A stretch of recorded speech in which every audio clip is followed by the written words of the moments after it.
ఆయనకు ఆయన కుటుంబ సభ్యులకు సద్గురు కరుణా కటాక్షములు ఎప్పుడు ఉండాలని ఆశీర్వదిస్తూ గురువు దగ్గర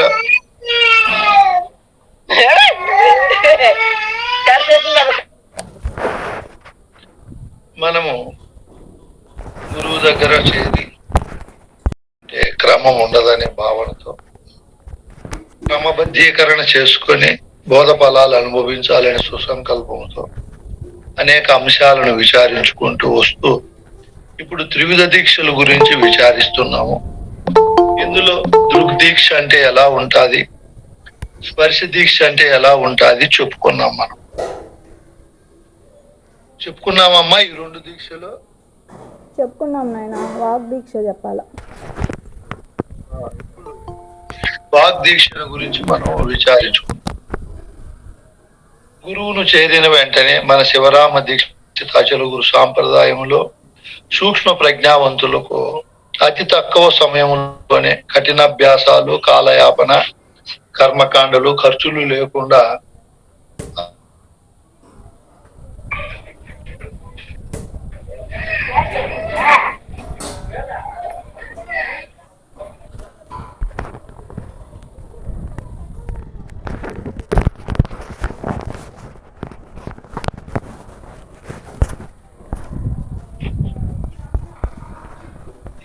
మనం మన సాంప్రదాయంలో గురువుల దగ్గరికి చేరినప్పుడు గురువులు అతి సులభంగా తక్కువ సమయంలో ఎక్కువ బోధ ఫలాలు అనుభవించేటట్లు చేస్తారు మన గురువు. అంత గొప్ప బోధ ఫలితాన్ని మనం అనుభవిస్తాం. గురువు దగ్గర ఉపదేశం తీసుకున్న రోజే ఇదిగో నాయన దృగ్దీక్ష ద్వారా, స్పర్శ దీక్ష ద్వారా నీ స్వరూపం ఇటువంటిది. దృక్కులు అంటే నేత్రములు. నేత్రములలో ఉండే సమస్తాన్ని ఏదైతే చూసి నిర్ణయాత్మకమైన స్థితిలో నిర్ణయిస్తా ఉందో ఆ ఎరుకే, ఆ తెలివే నీవని చెప్తాడు గురువు. అక్కడికి అర్థం కాకపోతే స్పర్శ దీక్ష ద్వారా ఇదిగోనైనా కళ్ళు మూసుకున్నా నువ్వు శబ్దముల ద్వారా, స్పర్శ ద్వారా, వాసన ద్వారా మరియు ఋషుల ద్వారా ఇట్టిది అని కనుగొంటున్నావు. ఒక రూపము కన్ను మూసుకున్నా కూడా శబ్ద, స్పర్శ, రసగంధముల ద్వారా ఇట్టిది అని నిర్ణయించుకునే వస్తువు ఏదైతే ఉందో అదే నీ స్వరూపం అని గురువు చెప్తాడు. ఇక్కడికి అర్థం కాకపోతే ఇప్పుడు వాగ్దీక్షలేకి ప్రవేశిస్తాడు. వాక్కుల ద్వారా చెప్తాడు. దానికి ఉపమానం చెప్పారు మన పెద్దలు. ఏం చెప్పారు? ఇదిగో నాయన, ఒక పచ్చ పురుగు ఆకుల పైన కీటకం ఉంటుంది.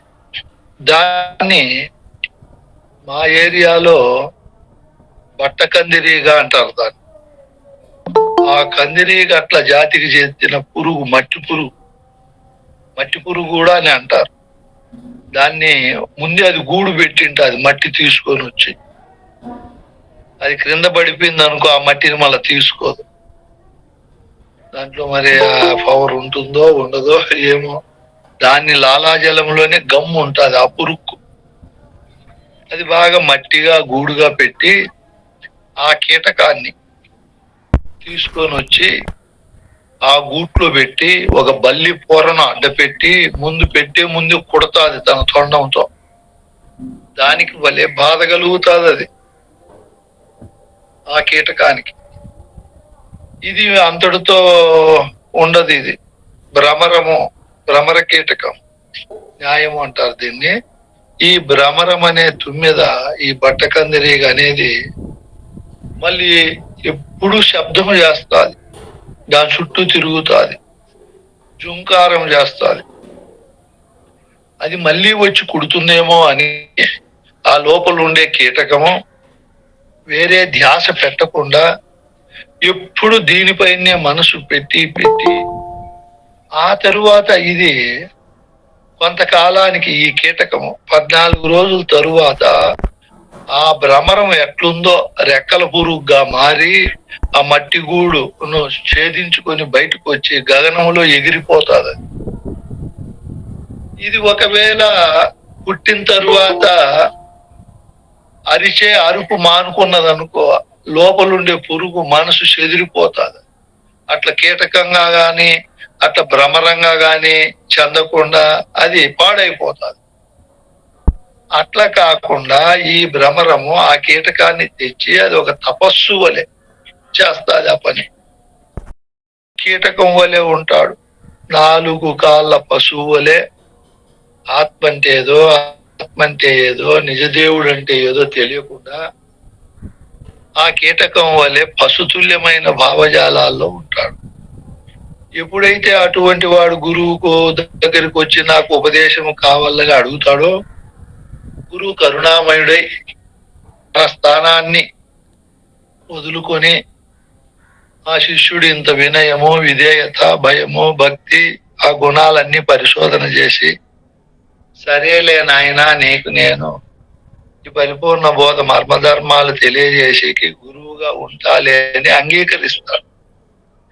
అప్పటి నుంచి ఆ కీటకాన్ని తెచ్చి గూట్లో పెట్టిన తరువాత భ్రమరానికి ఏమి తిప్పలున్నాయో అన్నం వదిలేసి, నీళ్లు వదిలేసి, తన వ్యక్తిగత కుటుంబపరమైన విషయాలన్నీ వదిలేసి దానికోసమే తపస్సు చేస్తుందో, అట్లా ఈ గురువు శిష్యునికి ఇచ్చిన మాట ప్రకారము తన వ్యక్తిగత సంతోషాలు, సుఖదుఖాలు మరియు విలాసకరమైన జీవన విధానాలన్నీ వదిలిపెట్టి అది ఒక మహా తపస్సు వలె చేస్తాడు గురువు.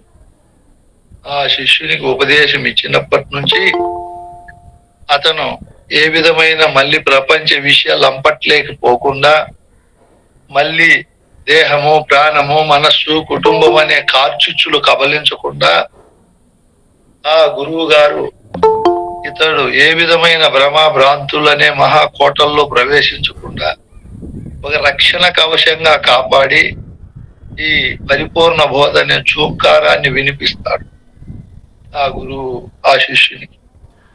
ఇదిగోనైనా 4 సంపదలంటే ఇలా ఉంటాయి, 4 సేవలంటే ఇలా ఉంటాయి, అష్టాంగ యోగాలు ఎలా ఉంటాయి, మరియు చతుర్విధ యోగాభ్యాసాలు ఎలా ఉంటాయి, తారకము, సాంఖ్యము, అమనస్కము, మహావాక్యాలు, వార్తిక్య బోధ, ఆత్మబ్రహ్మల ఏకత్వము, ఈ విధంగా ఆత్మబోధలో ఉండేటివన్నీ తెలియజేస్తూ చతుర్విధ కృపలు, అనుబంధ చతుష్టయాలు, చతుర్విధ ఉపమానాలు, మరియు ఇంకా భద్రాది రామశతకము, గురుగీతలు, కందార్థాలు, కంద పద్యాలు, దీక్షితీయము, ఇంకా మనం చెప్పుకునే అంశాలన్నీ ప్రబోధించి శిష్యుడు తిరిగి కీటక గుణాలు లేకుండా భ్రమరమైన కీటకాల్లో ఉంటూ ఈ దేహము, ప్రపంచమనే ఈ ఆవరణకు అంటుకోకుండా గగనములో అంటే నిరాధారమైనటువంటి దాంట్లో ఆయన లేచిపోయి ఏ బంధానికి లోను కాకుండా ఉండేటట్లు చేస్తాడు గురువు. దానికోసము గురువు గారు ఎన్నో విధాలుగా బోధలు చెప్తాడు శిష్యునికి. ఏ రూపంలో చెప్తాను నాయన? వాక్ రూపంలో, వాక్కుల రూపంలో చెప్తాడు.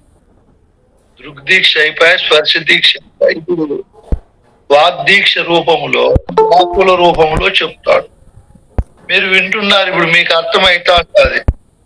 మీరు ఒక్కసారి సింహావలోకనం చేస్తే గురువు గారు ఎలా బోధిస్తున్నాడు, ఎన్ని అంశాలు చెప్తున్నాడు, గురుబోధ అనే వాక్కుల ద్వారా మనలో ఉండే అజ్ఞాన, వివేక, అంధకారాలను పోగొట్టి తిరిగి ఏ విధమైన భ్రమ, భ్రాంతి రూపాలతో జీవన విధానాన్ని ముందుకు తీసుకొని పోకుండా భ్రమరహితమైన, భ్రాంతిరహితమైన, సందేహరహితమైన స్థితిగతుల్లో గురువు గారు ఏ విధంగా పెద్దలైన గురువులు వారి స్థితిగతులను పొంది జీవన విధానాన్ని ముందుకు బోధ రూపంలో బోధ ఫలాలు అనుభవిస్తూ ఎలా ముందుకు పోయారో గురువు గారు అన్ని కోణాల్లో శిష్యునికి వాక్కుల రూపంలో బోధ చెప్తాడు.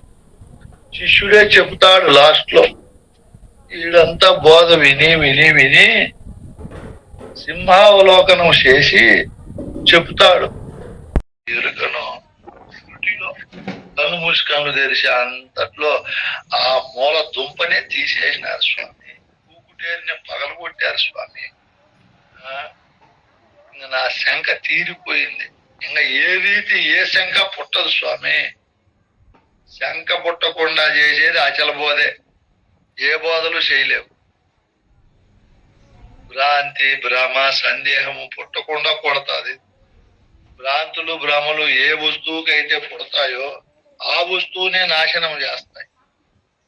ఎటు దోచ కిలు వెళ్ళి నాకు ఏది తోసక ఏది దేవుడో నా కథ ఏమో ఎటువంటివి ఏమీ తెలియక ఇల్లు వదిలిపెట్టి ఇట మిమ్ము చూసినప్పటి నుంచి మిమ్మల్ని చూసినప్పటి నుంచి స్థలంలో దయచేసి ఇప్పటిదాకా అంటే ఏమైనా 7:30 వరకు చెప్పినాడనే గురువు దగ్గర వచ్చినప్పటి నుంచి నాయన బాధ పూర్ణంగా తెలిసేంత వరకు చెప్పారు. పై మాటలు చెప్పే వరకు ఇప్పటిదాకా అంటే నాకు ఈ స్థితి కలిగే వరకు గురువర మీనా సంధు నయరుకను తెరగలిగియుండి ఇన్నాళ్ళవలెన్ కరుణా రసేక్షణములం తెరదీసి తిరెరుక మాట తిరేనిక్కడికి చాలు బోధ దూరేదెక్కడికి పరిపూర్ణమును లేని ఎరుకను చూపించి పరిపూర్ణమును లేని ఎరుకను చూపించి ఎరుక లేదని ఎంతే ఎరుకే లేదా ఏనో తిరేనిక్కడికి చాలు బోధ దూరేదెక్కడికి. ఈ మాటల వరకు ఇప్పటిదాకా అంటే నాకు ఈ స్థితి కలిగే వరకు పరిపూర్ణమును వస్తు నిశ్చయంగా చూసి లేని ఎరుక లేదని ఆ ఎరుక పైన ఉన్నటువంటి భ్రమలను భ్రాంతులను వదులుకునే వరకు ఇప్పటి వరకు అంటే ఈ స్థితి నాకు వచ్చే వరకు బోధిస్తుంది. ఎంత మాటలు చూడండి. గురుదేవా ఏమ్మా ఇప్పటిదాకా అంటే ఏమర్థమో ఈ స్థితి కలిగే వరకు వచ్చే వరకు స్వామి. ఈ స్థితి కలిగే వరకు ఏ న్యాయం ప్రకారం బోధిస్తుంది? వాగ్దీక్ష భ్రమరకీటక న్యాయం ప్రకారం. ఏ దీక్ష అంటే వాగ్దీక్ష నల్ల. ఎవరమ్మా ఇప్పుడు చెప్పింది? ఆదిరిపల్లయ్య సవితాని. సవితమ్మా బాగున్నావమ్మా? బాగున్నానయ్యా, మీరు బాగున్నారయ్యా? నేను బాగుండే. పూజకి రాలేదు మీరు ఈసారి? రాలేదయ్యా, ఇబ్బంది వచ్చింది. అయ్యయ్యో ఏమ్మా గురువు మళ్ళా ఇబ్బందులు కల్పిస్తున్నాడు మీకు. అయ్యో ఇబ్బందులే తీర్చలేకుండా ఉన్నాడే గురువు. ఏమప్పా గురువు కరుణ లేదు మన పైన. ప్రాప్తి లేదయ్యా, ప్రాప్తం లేదు. ఆ గురువు ఇబ్బందులు కల్పించినాళ్ళేమ్మా, మన కరుణ లేదు మన పైన గురువు. కఠిన మనస్సు. అయ్యో కాదయ్యా. ఈ విధంగా ఆ గురువు వాగ్దీక్ష న్యాయము చెప్పినప్పుడు భ్రమర కీటక న్యాయము ఆ కీటకాన్ని భ్రమరముగా మార్చే వరకు భ్రమరము ఎంత కష్టపడుతుందో నిద్ర ఆహారము తన సొంతమైన పనులన్నీ వదులుకొని అట్లా గురువు గారి దగ్గర మన శిష్యులమైన వెంటనే గురువు అన్ని రకాలుగా శిష్యునికి మేలు చేస్తాడు వాక్కుల ద్వారా. ఈ వాక్కులు విని ఇన్ని మాటలు చెప్తున్నాడు శిష్యుడు. గురుదేవా ఇంకా నాకు శంక పుట్టదు, నాకు ఇప్పటి ఈ స్థితి వచ్చే వరకు బోధించినారు అంటానే గురువు చాలా గొప్ప కరుణామయుడు. చూస్తాము ఈయన శక్తి సామర్థ్యాలని మళ్ళీ 5 ప్రశ్నలు అడుగుతాడు. బిడ్డ పొరులు నేననక నిండిన జరిగింపుము అని అంటానే అదేమో బయలు అన్నాడు శిష్యుడు. జరిగింపు అదేమో అని గురువు అంటానే అది బయలు స్వామి అన్నాడు. ఏ వరులను ఎరుగు నీవెవరు అంటానే విను లేనెరుకను అన్నాడు శిష్యుడు. ఉన్నావు అన్నాడు గురువు. ఉంటే ఇది లేనంచు అనుకో అన్నాడు శిష్యుడు. మళ్ళా గురువు 4వ ప్రశ్న అడిగినాడు. నేను అన్నాడు. నేను నీమది నీవు లేననుకో అన్నాడు. ఈ లేనేరుక ఇట్లా లేకుండితే పరిపూర్ణం ఎట్లా స్వామి అన్నాడు. మళ్ళా దాన్ని ఏ పగిది గుర్తు జరిగేమో అన్నాడు శిష్యుడు. అంతా పూర్తి సమాప్తి అయిపోయింది బోధ. శిష్యుని దగ్గరికి పిలుచుకున్నాడు గురువు. నిజంగా మంచి సంకల్పము, విశాలమైన మానవ శ్రేయస్సు కోరలేదు, తన యొక్క శ్రేయస్సునే కోరుకుంటున్నారు. ఇవన్నీ మనం చెప్పుకుంటా పోతే ఎక్కువ ఉన్నాయి. విజ్ఞులు మీరందరూ మనము చేసే పని వాళ్ళతో పోటీ పడకుండా మనము చేసే పని సింహావలోకనం చేసి, అయ్యో తల్లి నా కోసం ఎంత కష్టపడ్డది, ఆమె రుణం తీర్చాలి కదా. మనం 10,000 రూపాయలు అప్పు చేస్తే వాళ్ళు సమయానికి ఇవ్వకపోతే ఎంతో గలాడు చేస్తారు, కోర్టు చేస్తారు, అవమానం చేస్తారు. కోట్లు విలువయ్యే రుణము కదా తల్లి రుణము, నేను తీర్చాలి. తండ్రి రుణము తీర్చాలి, భార్య రుణము తీర్చాలి, సంఘ రుణము తీర్చాలి అని చెప్పి ప్రతి మానవుడు రుణము నుంచి విముక్తి అయ్యేకి ఈ విధమైన రుణాలు తీర్చుకునే ప్రయత్నించాలి. ఈ శిష్యుడే చెప్తున్నాడు, గురుదేవా వాళ్ళందరూ నా కోసం కష్టపడ్డారు, అది ఒక రకమైన కష్టము. మీరు నా కొరకు కష్టపడ్డారు, మీరు పడిన కష్టము, నా కోసము చేసిన కష్టము 2000 పైన నాలుకలు ఉండే వాళ్ళు కూడా నిన్ను పొగడలేరు. ఆ కష్టాన్ని గురించి నా నుంచి అవుతుందా అని శిష్యుడు వాక్కుల ద్వారా ఏమేమి లబ్ధి పొందినాడో గురువు నుండి చూడండి, ఏం లబ్ధి పొందినాడు. ఇంత విశాలమైన భావనతో చెప్తున్నాడు. తల్లివి, తండ్రివి, దాతవు, వల్లభుడవు, బాంధవుడవు, వసుధీసుడవు. సృష్టిలో తల్లి పాత్రే పోషిస్తుంది, లేదా తండ్రి పాత్ర పోషిస్తుంది. తండ్రి లేడు, చిన్నప్పుడే చనిపోయినాడు పిల్లలకు, అప్పుడు ఆ తల్లి పాత్ర పోషిస్తుంది. తాత పాత్ర, వల్లభుని పాత్ర, బాంధవుని పాత్ర, దేవుని పాత్ర పోషించలేదు. ఒకవేళ తండ్రి ఉన్నాడు, నేనున్నాను, మా పిల్లలకు వాళ్ళ అమ్మోళ్ళు చిన్నప్పుడే చనిపోయినారు, వాళ్ళకి నేను తల్లి పాత్ర, తండ్రి పాత్ర పోషిస్తాను. మిగతా పాత్రలు పోషించలేం మనం. ఇన్ని పాత్రలు గురువుకే సమర్పించారు చూడు మన పెద్దలు. ఎంత గొప్ప భావాలో ఇవి, ఎంత విశాలంగా ఉంటాయో మనం పెద్ద మనస్సుతో విచారిస్తే. ఈడు శిష్యుడే చెప్తున్నాడు గురువుతో, గురుదేవా తండ్రి వయ్యావయ్యా, ఎక్కడో నేను అంధకారములో, అవివేకములో, అభిమానముతో, దురహంకారముతో ఉండే నాకు ఈ 2వ జన్మనిచ్చి గురుకులంలో ప్రవేశింపజేసి మీరు గురువుగా బీజాన్ని ఇచ్చారు. అంతటితో మానుకున్నారట. తల్లి అయ్యారు మీరే, పోషించారు, మరియు తాతవై ఈ బోధనంతా నాకు ఇచ్చారు. లెక్క కట్టాలంటే అవుతుందా? ఈ బోధకు మీరు లెక్క కట్టాలంటే అవుతుందా? ఒక సినిమా జోన్ పోతే ఎంత డబ్బులు, అవి పనికిరాని విషయాలు. ఒక పెళ్లి కూతుర్ను డెకరేషన్ చేయాలంటే ఎంత డబ్బులు, ఒక హరిదాస్కి ఎంత డబ్బులు, ఒక డాక్టర్ అట్లా చేపెట్టుకొని వదిలితే ఎంత డబ్బులు ఫీజు. ఇవన్నీ గమనించిన వాళ్ళు 1 నిమిషమే మళ్ళా చూసేది. మీకు తెలిసి ఇవన్నీ ఎక్కువ చెప్పనవసరం. గురువు ఎంత బోధ చేస్తున్నాడంటే ఎంత మనము ఇవ్వగలుగుతాం ఫీజు. ఎన్ని రహస్యాలు, ఎన్ని మర్మధర్మాలు. ఇది అయ్యే పనేనా?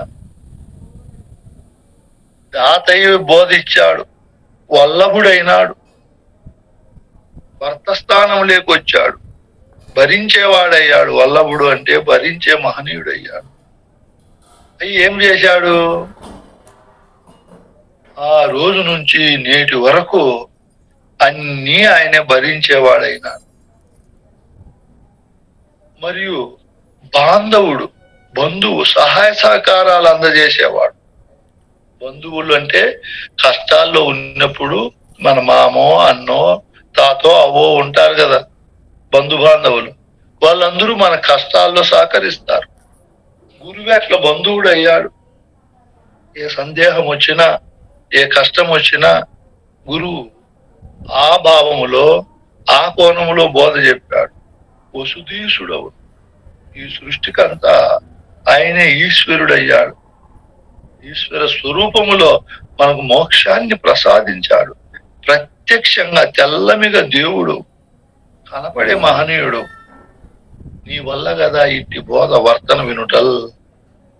నీ వల్లే స్వామి ఇటువంటి బోధ, జనన మరణ ప్రవాహమును దాటింపజేసే బోధ, మరియు సందేహాన్ని లేకుండా చేసే బోధ, సద్యోజాత ముక్తిని ప్రసాదించే బోధ. బోధలకెల్లను గురువుకు బోధ. ఈ బోధను మించిన బోధ ఉండదు. ఇటువంటి బోధ మీరు నాకు చెప్పారు. ఇది వాగ్దీక్ష ద్వారా ఫలితాన్ని పొందిన శిష్యుడు చెప్పే మాటలు ఎట్లున్నాయి చూడు. వాగ్దీక్ష ద్వారా పొందినాడు ఈయన. ఇన్ని రకాలుగా గురువు బోధ చెప్పాడు. శిష్యుడే చెప్తాడు, దారుని కొంత చెరించి విచారించింది కానీ ఈ విచారము నేనెవ్వారులు చెప్పక వినలేదారయ్యా, మీ నోట విన్నానయ్యా గురుమూర్తి, నా తలమా నుతి చెయ్య మీ కీర్తి. వాగ్దీక్ష ద్వారా ఈయన వాక్కులు. ఈ శిష్యుడు సామాన్యుడు కాదు, పరిపూర్ణ బోధలేకొచ్చిండే శిష్యుడు. నేను పరమాత్మలని, ఈ సృష్టిలో అన్నిటికంటే గొప్ప స్థానంలో, అధిష్టానంలో ఉండే వస్తువు ఏదైతే ఉందో ఆ వస్తువునే నేనని చెప్పదగినది, వినదగినది, చూడదగినది, చెందవలసినది, సంపూర్తిగా పొందవలసినది ఏ వస్తువు అయితే ఉందో ఆ వస్తువే పరమాత్మని, అదే నేనని సంపూర్ణ విశ్వాసం కలిగిన సందేహంతో వచ్చిన వాడు సామాన్యుడు కాదు, పరమాత్మ స్థానాన్ని అలంకరించాడు. అటువంటి మహనీయుడు దారుని కొంత ఛేదించి విచారించితే, భూమండలములో కొంత ప్రదేశము నేను తిరిగాను, అందరితో చర్చించాను. ఈ శిష్యునితో గురువు ముందు ఒక మాట నింటాడు, నన్ను ఆశ్రయించినావని అన్నా ఈ బోధ నీకు అతుకుట కొరకై. నన్ను ఆశ్రయించినావని, నేననే పరమార్థమును ఆశ్రయించుకోనున్నాడు ఈ శిష్యుడు. వేదాలు చదివాడు, ఉపనిషత్తులు చదివాడు, షట్శాస్త్రాలు చదివాడు, భగవద్గీత చదివాడు, బ్రహ్మసూత్రాలు చదివాడు, అష్టాదశ పురాణాలు చదివాడు, మరియు ఇతిహాసాలు, రామాయణం, భారతం, భాగవతం చదివాడు. ఆ తరువాత వచ్చిండే శంకర సిద్ధాంత గ్రంథాలన్నీ చదివాడు. రామానుజాచార్యులు భాష్యాలు చదివాడు, మధ్వాచార్యులు, భాస్కరాచార్యులు, ఇంకా ఆ క్రమములో వచ్చిండే వాళ్ళ సాహిత్యాలన్నీ చదివాడు. వివేకానందుడు, రామకృష్ణ పరమహంస పేరు మోసిన గ్రంథాలన్నీ సీతారామాంజనేయ సంవాదం, శ్రీకృష్ణ రుక్మిణి సంవాదం, వేదాంత డిండిబం, ఇంకా వసు చరిత్ర, మను చరిత్ర, ఈ మన మిగతా వాళ్ళ ఒక యోగి పరమహంస, దాసబోధ, ఈ గురుగీత, ఎన్ని ఉన్నాయో అన్నీ చదివాడు. చదివి నేనే పరమాత్మను, నాకు మినహా చైతన్య పరమాత్మ లేదు అని దాన్ని ఆశ్రయించుకొని ఉన్నాడు. చూడు, ఆ నేననే పరమాత్మను ఆశ్రయించుకొని ఉన్నాడు. ఆ ఆశ్రయాన్ని తప్పింపజేసి, ఆ ఆశ్రమం ఉంటే జనన మరణం అనే ఘోర సంసార బాధ తప్పిపోదు బిడ్డ, ఆ ఆశ్రమం ఉంటే మళ్ళీ జనన మరణముకు కారణం అవుతాదని ఆ ఆశ్రయాన్ని తప్పింపజేసేకి ఆ ఆశ్రయము నుంచి విముక్తి కలిగించే గురువు గారు ఎన్ని రకాల బోధలు చెప్పాడో, పరిపూర్ణ బోధ చెప్పే గురువు. అవన్నీ విన్న శిష్యుడు, గురుదేవా భూమండలంలో కొంత శరించింది, కానీ ఈ విచారము నేనెవ్వారులు చెప్పగా వినలేదు. ఎందుకు? పురాణం చెప్పే వాళ్ళ దగ్గరికి పోయినాడు, బైబిల్ చెప్పే వాళ్ళ దగ్గరికి పోయినాడు, త్రిపేటకాలు, ఆది గ్రంథం అన్నీ పోయి వచ్చినాడు మహనీయుడు ఈ శిష్యుడు. ఈ బోధ నేనెవ్వారలు చెప్పగా వినలేదారయ్యా, మీ నోట విన్నానయ్యా గురుమూర్తి. కొంతమంది వాదిస్తారు, మీరు నిర్గుణము నిరాకార బోధ చెప్తున్నారు, మేము అదే కదా చెప్పేది, మా దేవుడు నిర్గుణుడు నిరాకారుడు పైన ఉన్నాడు అని. మేము చెప్పే వస్తువు వేరు, మీరు చెప్పే వస్తువు వేరు. మీరు చెప్పే వస్తువు అండబాసుకొని లేకుండా అండబాయక ఉన్నది అని చెప్తున్నారు. పరిపూర్ణ బోధ మార్గస్థులు అట్లా ఒప్పుకోరు. నిర్గుణ నిరాకారమైన చైతన్యము ఆశ్రయించుకొని ఉంటాది, కానీ ఆశ్రయము లేకపోతే అది ఉండలేదు, దానికి ఉనికి లేదు అని పరిపూర్ణ బోధ సూక్ష్మ ప్రజ్ఞ కలిగి తెలుసుకున్న వారు ఒప్పుకోరు ఆ బోధలు. అదంతా ఇలాహి ఇల్లెల్లా, అదంతా అబద్ధం నాయనా. ఆ దేవుడు అట్లా ఆశ్రయం లేకపోతే ఉండలేడు, ఆశ్రయం ఉంటేనే ఉంటుంది ఎరుక అనే పరమాత్మ. అండబాయకనున్న మొండి ఎరుకను బాపు. బండారు శ్రీ సుబ్బరాయులకును జయమంగళం శుభమంగళం. మన గురువులు అండబాసుకొని ఉంటాది ఎరుక, అండబాయక ఉండలేదు. చూడు ఏం మాటలు చెప్తారో మనోళ్ళు కోట్లు విలువ అవుతాయి. ఈ విధంగా ఈ పరిపూర్ణ బోధను మిగతా వాళ్ళు అది అండబాయకుండా పై లోకములో పరలోకములో ఉంటాదని చెప్తారు నాయనా. అండబాయకపోతే ఆ వస్తువే ఉండలేదురా. మన దేహం లేకపోతే దేహం ఎక్కడ ఉంటుంది? ఉండలేదు, దానికి ఉనికి లేదు, ఉండే అవకాశం లేదు. ఈ విధమైన బోధలు గురుదేవా కొంత చరించి ఈ విచారము నేనెవ్వారలు చెప్పగా వినలేదారయ్యా, మీ నోట విన్నానయ్యా గురుమూర్తి. నా తరామానుతి చెయ్యా మీ కీర్తి. చూడు వాగ్ దీక్ష ఎంత పవర్ పనిచేస్తాదో, అంత గొప్ప పరమాత్ముడే ఇట్లా మాట్లాడుతున్నాడు. మామూలు బ్రహ్మానంద రెడ్డి వీళ్ళు కాదు మాట్లాడే మాటలు. ఈ బోధ పరమాత్మ స్థానానికి వచ్చి నాకంటే ఎరిగేది, నాకంటే తెలుసుకునేది ఓడు లేడు, స్వరూపుడునని బాగా పూర్ణానుభవము దృఢము కలిగిన మహనీయుడు అచల గురు బోధ విని ఆయన దగ్గర వాగ్దీక్షలు పొంది ఇట్లా అంటున్నాడు, మీ నోట విన్నానయ్యా గురుమూర్తి, నాతరామానుతి చెయ్య మీ కీర్తి. మీరు నాకు చేసిందే ఉపకారము, మీరు నాకు చేసిందే మేలు నేను గుర్తించాలంటే అవుతుందా నా తరమా స్వామి? సరస నయన పురారిణి రాజా ముకులైన నేరారు మేము తెలియ అయ్యా గురుమూర్తి, నాతరామానుతి చెయ్య మీ కీర్తి. అట్లా గురువు శిష్యులు కలయిక ఉంటే ఇంక ఏం కావాలనైనా, ప్రపంచ చక్రవర్తి పదవి కావాలన్నా, విమానాలు కావాలన్నా, బంగారు కావాలన్నా, ఎంత సంతోషము, ఎంత ఇది విచారణ చెప్తున్నా. గురుదేవా ఇట్లా శిష్యులు ఉంటే గురువు కీర్తి వస్తుంది నాయన. ఎంతో పుణ్యం చేసుకుంటే ఇట్లా శిష్యులు దొరికేది, కీర్తి పోగొట్టే శిష్యులు దొరుకుతారు. ఇట్లా బోధ రీత్యా బోధ ఫలాలు అనుభవించి బోధ స్థితిని పెంపొందించుకోవాలి శిష్యులు. ఆమెకి ఆదాయం ఉందిలే, లేకపోతే 20 రోజులు ఎందుకు పూజ పెడతారో, కోట్లు వచ్చేస్తారు. మాట్లాడే మాటలు జ్యోతులే ఉంటాయి, నిరంతర జ్యోతులవి. సూర్యుడు జ్యోతి గంటలు జ్యోతి మళ్ళీ ఎలగలేడు ఆయన. చంద్రుడు 15 రోజులు పురోగమనము, 15 రోజులు తిరోగమనం. నిరంతరం జ్యోతి స్వరూపుడు కాదు, వీళ్ళు ఎవరు కాదు. ఒక్క గురువు నిరంతర జ్యోతి స్వరూపుడు, ఎప్పుడు జ్ఞాన ప్రకాశంతో ఉంటాడు. తనను ఆశ్రయించిన వారికి వెలుగిస్తూనే ఉంటాడు. దక్షిణామూర్తి నుంచి నేటి గురువు వరకు నిరంతరం జ్యోతి స్వరూపుడు మహనీయుడు. వాళ్ళని పొగడాలంటే గురువు దగ్గర వీళ్ళు ఎంతటోళ్ళు. సారసనయన, సారసములు అంటే పద్మములు, నయనుడు అంటే కన్నులు. పద్మముల వంటి కన్నులు కలిగిన వాడు విష్ణు.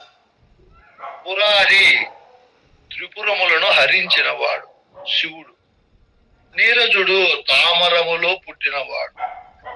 బృందారక, ఈ సమూహముతో కూడిన దేవతలందరూ కూడా నేరరు మేము తెలియ. గురుదేవ, నిన్ను తెలుసుకోవాలంటే వాళ్ళ నుంచి కూడా కాదయా. ఈ మాటలు శిష్యుడు పలికినాడంటే గురువు బోధ ఎంత ఘనంగా ఉండాలా. ఎంతమంది సృష్టికర్తలు, ఎంతమంది పోషణకర్తలు, ఎంతమంది లయకర్తలు ఓ గురువుకు సమానము. కోటాను కోట్లైనా వాళ్ళు గురువుకు సమానులు గారు. ఓ చోట చెప్పాడు ఈ శిష్యుడే, గురువే చెప్తాడు శిష్యునితో ఆ మాట. ఆయన ఎరుకోత్పత్తిని తెలియగా సరసిజ గర్భాదులైన చాలా రనిడ్చో నరుడెంత వాడు, వాడది ఎరుగుదనన ఒట్టి మాటలు ఇవి వింతగాక.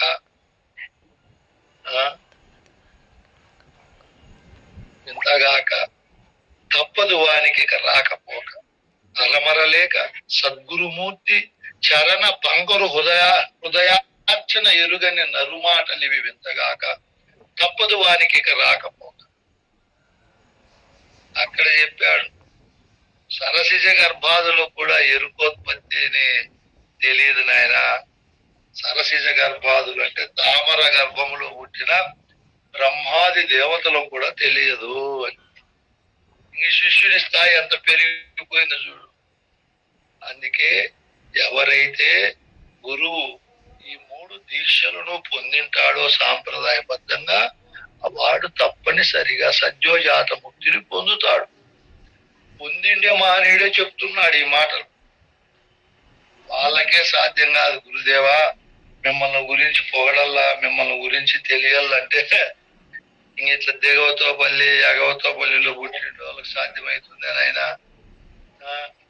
ఆ గురుతత్వాన్ని, గురువాక్కులను వినాలంటే నేను ఆశ్చర్యపోతా ఉంటే, సుబ్రహ్మణ్య స్వామి బోధ చెప్తా ఉంటే ఈ కందార్థాలు, భావార్థాలు ఇవన్నీ అబ్బా మళ్ళా వచ్చినాడ్రా శివరామ దీక్షితులు, కృష్ణ ప్రభువులు మేముండే సమయంలో రావడము, మా పైన కరుణించి బోధ ఏంది బోధ చెప్పేదో పాపం. నేను మరిచిపోతానేమో అని అప్పుడు కొత్త కొత్త సీడీలు, క్యాసెట్లు, టేప్ రికార్డర్లు ఎతకొచ్చి రికార్డు చేస్తే చెప్పు స్వామి అంటే చెప్పేది గంటలు ఉందో ఆ బోధ.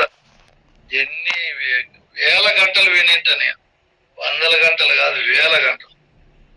ఎంతన్నా విను మళ్ళా వింటానే వినాలనిపిస్తుంది. ఆయన స్వామి చెప్పిన కందార్థాలు, భావార్థం ప్రత్యక్షంగా విన్నాము, క్యాసెట్లలో విన్నాము, గురుగీతలు విన్నాము. మళ్ళా ఇప్పుడు బండి చక్రపాణి స్వామి పెడుతూ ఉంటే మళ్ళీ వింటున్నాం. నిన్న మొన్న గురుగీతలు పెట్టాడు, అంతకు ముందు కందార్థాలు పెట్టాడు, బెంగళూరు రవి రికార్డు చేసింది. అట్లా బ్రహ్మాండమైన గురుతత్వం. అట్లా ఆయన తెలియవాలంటే సామాన్యమైన ఆయన కాదని చెప్తే గురువు సంతోషపడతాడు.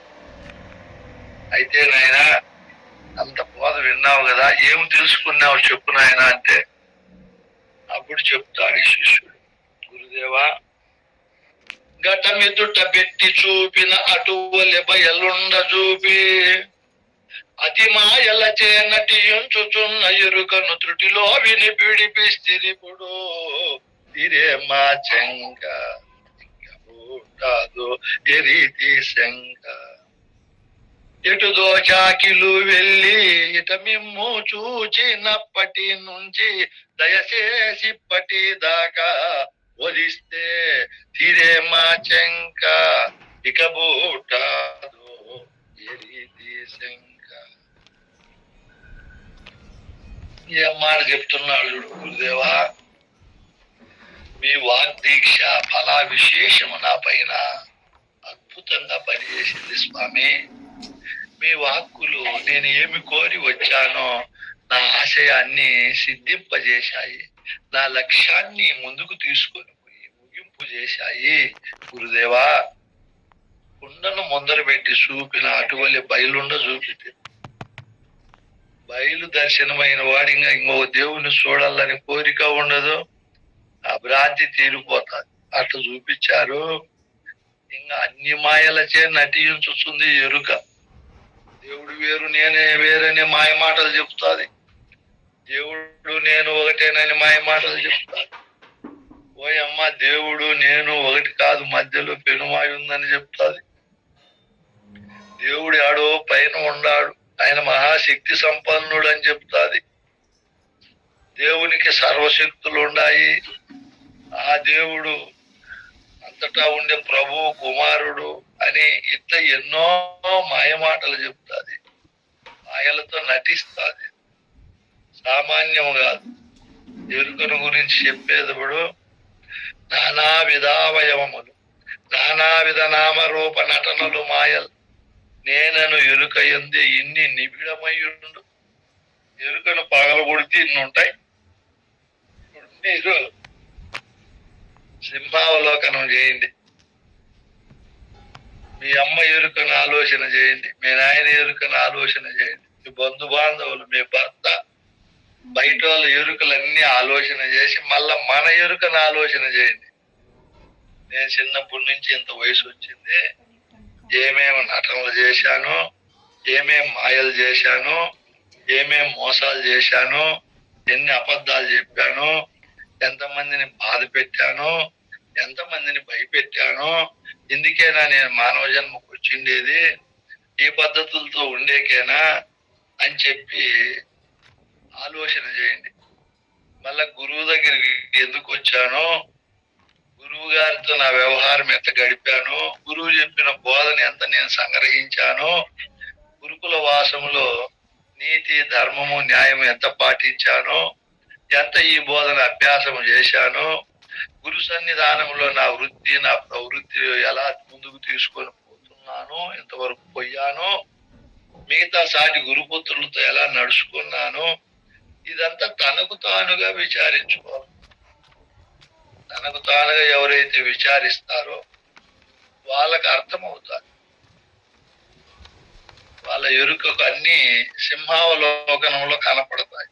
ఓయమ్మ, ఇన్ని నటించానా, ఇన్ని మాయలు చేశానా, ఇన్ని మోసాలు చేశానా, దీనికైనా ఇంత అన్నం కోసం ఇంత బట్ట కోసం నేను చేస్తాండి తిక్క పనులు, దీని బదులు సచ్చేది మేలు కదా అని ఆ ఎరుకకు ఆ ఎరుకే చెప్తాది. మళ్ళా ఎంత పాడు పనులు చేశానా అని మనం బాగా ఆలోచన చేస్తే ఈడన్నీ శిష్యుడు ఆలోచన చేసి ఆ వాగ్దీక్షల ద్వారా పొందిండే ఫలితాన్ని అతి మాయలచే నటించుతున్న ఎరుకను రుటిలో విడిపిస్తిరి. గురుదేవా, ఎంత మహానుభావులు ఆయన మీరు. ఎరుకను రుటిలో కన్ను మూసుకన్ను తెరిచి అంతట్లో ఆ మూల దుంపనే తీసేసినారు స్వామి, కూకుటేరిని పగలగొట్టారు స్వామి. ఇంకా నా శంక తీరిపోయింది. ఇంకా ఏ రీతి ఏ శంక పుట్టదు స్వామి. శంక పుట్టకుండా చేసేది అచల బోధే, ఏ బోధలు చేయలేవు. భ్రాంతి భ్రమ సందేహము పుట్టకుండా కొడతాది. భ్రాంతులు భ్రమలు ఏ వస్తువుకైతే పుడతాయో ఆ వస్తువునే నాశనం చేస్తాయి. ఎటు దోచ కిలు వెళ్ళి నాకు ఏది తోసక, ఏది దేవుడో నా కథ ఏమో ఎటువంటివి ఏమీ తెలియక ఇల్లు వదిలిపెట్టి ఇట మిమ్ము చూసినప్పటి నుంచి, మిమ్మల్ని చూసినప్పటి నుంచి స్థలంలో దయచేసి ఇప్పటిదాకా అంటే ఏమైనా 7:30 వరకు చెప్పినాడనే గురువు దగ్గర వచ్చినప్పటి నుంచి నాయన బాధ పూర్ణంగా తెలిసేంత వరకు చెప్పారు.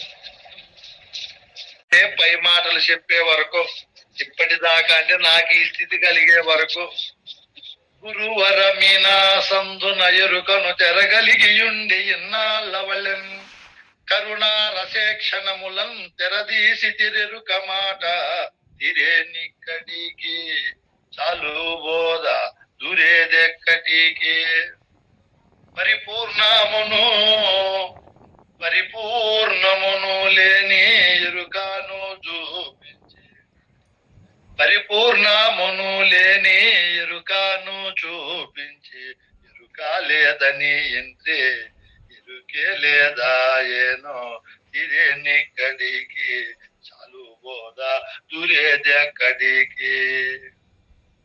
ఈ మాటల వరకు ఇప్పటిదాకా అంటే నాకు ఈ స్థితి కలిగే వరకు పరిపూర్ణమును వస్తు నిశ్చయంగా చూసి లేని ఎరుక లేదే లేదని ఆ ఎరుక పైన ఉన్నటువంటి భ్రమలను భ్రాంతులను వదులుకునే వరకు ఇప్పటి వరకు అంటే ఈ స్థితి నాకు వచ్చే వరకు బోధిస్తుంది.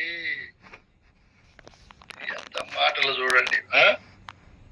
గురుదేవా ఏమ్మా ఇప్పటిదాకా అంటే ఏం అర్థమో? ఈ స్థితి కలిగే వరకు వచ్చే వరకు స్వామి, ఈ స్థితి కలిగే వరకు నేను ఏ న్యాయం ప్రకారం బోధిస్తుంది? వాగ్దీక్ష, భ్రమరకీటక న్యాయం ప్రకారం. ఏ దీక్ష అంటే వాగ్దీక్ష నల్ల. ఎవరమ్మా ఇప్పుడు చెప్పింది? ఆదిరిపల్లయ్య సవితాని. సవితమ్మా బాగున్నావమ్మా? బాగున్నానయ్యా, మీరు బాగున్నారయ్యా? నేను బాగుండే. పూజకి రాలేదు మీరు ఈసారి? రాలేదయ్యా, ఇబ్బంది వచ్చింది. అయ్యయ్యో ఏమ్మా గురువు మళ్ళా ఇబ్బందులు కల్పిస్తున్నాడు మీకు. అయ్యో ఇబ్బందులే తీర్చలేకుండా ఉన్నాడే గురువు. ఏమప్పా గురువు కరుణ లేదు మన పైన. ప్రాప్తి లేదయ్యా, ప్రాప్తం లేదు. ఆ గురువు ఇబ్బందులు కల్పించినాళ్ళేమ్మా, మన కరుణ లేదు మన పైన. గురువు కఠిన మనస్సు. అయ్యో కాదయ్యా. ఈ విధంగా ఆ గురువు వాగ్దీక్ష న్యాయము చెప్పినప్పుడు భ్రమరకీటక న్యాయము, ఆ కీటకాన్ని భ్రమరముగా మార్చే వరకు భ్రమరము ఎంత కష్టపడుతుందో, నిద్ర ఆహారము తన సొంతమైన పనులన్నీ వదులుకొని అట్లా గురువు గారి దగ్గర మనం శిష్యులమైన వెంటనే గురువు అన్ని రకాలుగా శిష్యునికి మేలు చేస్తాడు వాక్కుల ద్వారా. ఈ వాక్కులు విని ఇన్ని మాటలు చెప్తున్నాడు శిష్యుడు. గురుదేవా ఇంకా నాకు శంక పుట్టదు, నాకు ఇప్పటి ఈ స్థితి వచ్చే వరకు బోధించినారు అంటానే గురువు చాలా గొప్ప కరుణామయుడు. చూస్తాము ఈయన శక్తి సామర్థ్యాలని. మళ్ళీ 5 ప్రశ్నలు అడుగుతాడు. బిడ్డ పొరులు నేననక నిండిన జరిగింపుము అని అంటానే అదేమో బయలు అన్నాడు శిష్యుడు. జరిగింపు అదేమో అని గురువు అంటానే అది బయలు స్వామి అన్నాడు. ఏ వరులను ఎరుగు నీవెవరు అంటానే విను లేనెరుకను అన్నాడు శిష్యుడు. ఉన్నావు అన్నాడు గురువు. ఉంటే ఇది లేనంచు అనుకో అన్నాడు శిష్యుడు. మళ్ళా గురువు 4వ ప్రశ్న అడిగినాడు. నేను అన్నాడు. నేను నీమది నీవు లేననుకో అన్నాడు. ఈ లేనెరుక ఇట్లా లేకుండితే పరిపూర్ణం ఎట్లా స్వామి అన్నాడు. మళ్ళా దాన్ని ఏ పగిది గుర్తు ఎరిగేమో అన్నాడు శిష్యుడు. అంతా పూర్తి సమాప్తి అయిపోయింది బోధ. శిష్యుని దగ్గరికి పిలుచుకున్నాడు. గురువు కొని తల నిమిది వారితో చెప్తున్నాడు. నా బుద్ధికి సరిపడ్డది నీ బుద్ధే కాని ఎన్ని నేర్పుల కనినంచి బద్దుల యా బుద్ధులు నా బుద్ధికి మెప్పురావు. నా తండ్రి వినరా శభాషు నిన్నే తండ్రి కనేరా. ఈ బుద్ధిని కామానాకే బుద్ధి బో నాకు ఏ బుద్ధి బో నేనా నీ బుద్ధి చెడిపో. నా తండ్రి వినారా శభాషు నిన్నే తండ్రి గనేరా. మీరెవరన్నా మీ గురువుల దగ్గర ఇట్లా అనిపించుకున్నారా నాయనా? ఆమె అంత గురు సేవ చేసిన గురువులు అన్నీ అంటారు, మేమేం చేసేది మా కర్మ అంటారు. ఆ? ఏమ్మా దేవమ్మ, నిజమా అబద్ధమా? ఎంత సేవ చేసి స్వామి స్వామి అన్నా కూడా నాదాయమైన వంట పనికి పోయింది. అయ్యా చంద్రన్న స్వామి అనిపించుకున్నాడు అయ్యా మా గురువు గారి దగ్గర. ఆయన అనిపించుకున్నాడు.